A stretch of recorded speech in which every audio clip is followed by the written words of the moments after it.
always start off with two big pots of water. So one pot I have filled about halfway. This is the big one that everything's going to go into once I've parboiled. So here are all of my different types of meat. I'm using a frozen beef shank, which I have thawed. I believe they're knuckle bone. This one's frozen beef bone. And I'm also using a package of oxtails.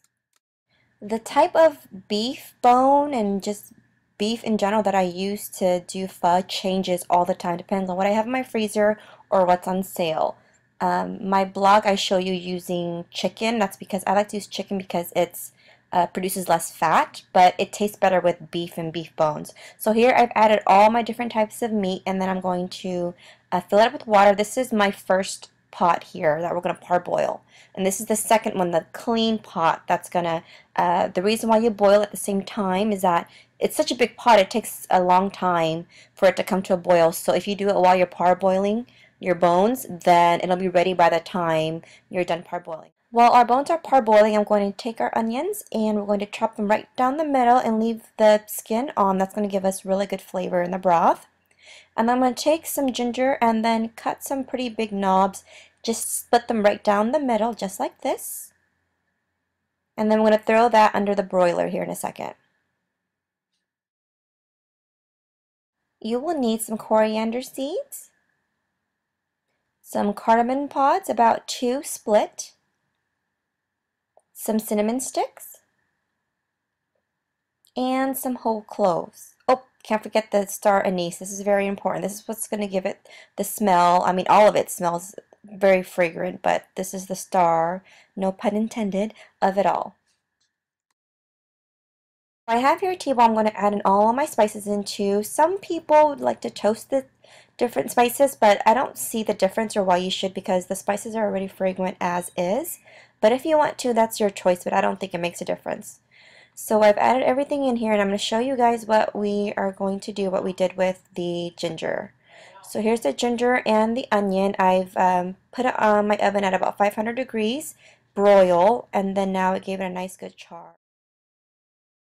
So our bones have been parboiling for about 8 to 10 minutes. We're basically cleaning the bones, getting them ready for the long simmer. So I'm going to show you guys here the other pot. It's about to come to a boil, which is working out perfectly for us. So now I'm going to show you how to clean and dump the bones here. So you want to take a really large colander, put it in your sink. I like to turn on some cold water as I'm flipping it out at first, just because the thought of really hot water going down my sink kind of freaks me out. So then I turn it off once I've dumped half of the bones in, and then I dump the rest out. I take some water and I'm basically cleaning off the excess scum. This will give you a very clean and clear broth. That's what we aim for if you want it to be, nice and look appetizing.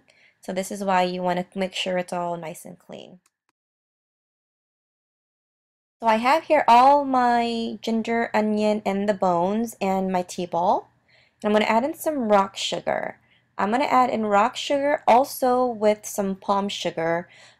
I use those first, and if I don't have any of those, then I use regular sugar. It just adds a different depth of flavor or sweetness to the broth. And there's the palm sugar that I'm just going to dump in. I put a little bit more water than I usually do because I'm actually going to simmer this for 8 hours, so overnight. I'm adding in my fish sauce.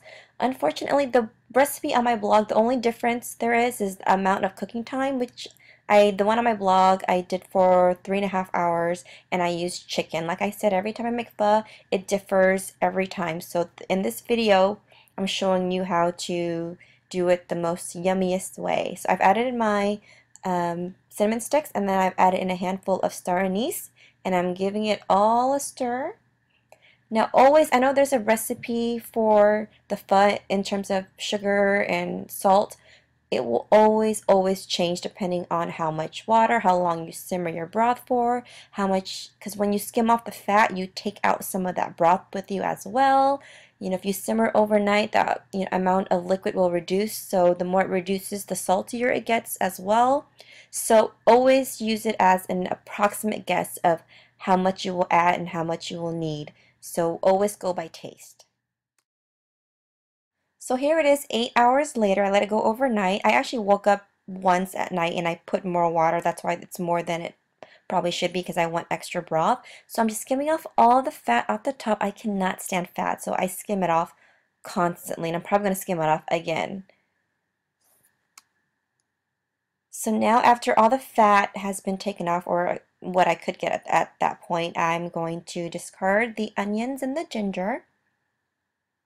And then I'm going to try to get off all that meat from the bone. Don't just toss it. If there's any meat on there, take your knife and kind of cut that off so that people can enjoy that later. Once most of the contents of the pot has been removed, I'm going to add a colander fitted with 2 cheesecloths on top, and we're going to dump out that broth. What you want to do is basically use the same pot you use to parboil and just wash it off so you don't have too many pots laying around. I mean, you have the time, right? So dump it all out this to, again, ensure a nice clear broth. Really, if you're cooking this at home for just your family, hey, if you don't want to do this extra step, then you don't have to just dump everything, take everything out of the pot and then skim off the scum or whatnot and then serve. But this is if you want to impress, you want a clear broth. That's just how it goes. So now I'm going to skim off some more fat because, like I said, I cannot stand a greasy bowl of pho. Next, you want to add in your beef balls. I like the beef with tendon. I cut them in half, then add them in. And then I'm skimming off some more fat, of course, because that's how I roll. And I'm basically going to let this come to a medium boil just for about 10 minutes, just so that some of that meatball can soak in some of that flavor.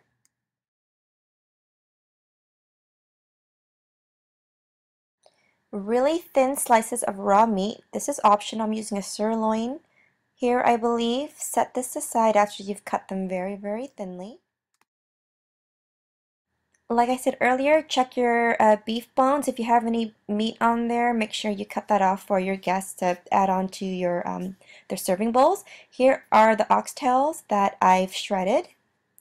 And you want to take some thinly sliced cut onion, put them in an ice water bath. This will give a nice crispy touch to them. And you will need some fresh rice stick noodle, and I will show you guys how to blanch that for those of you who do not know how. Remove your rice stick noodle, place them in a really large bowl with some hot water, and take your hand and just kind of swish it around. This will loosen up the noodle and allow easier blanching. You will need a fine mesh sieve fitted with a long handle. You want a good handful of noodles in there. Will give you about a medium-sized bowl. And you want to have your water come to a light simmer.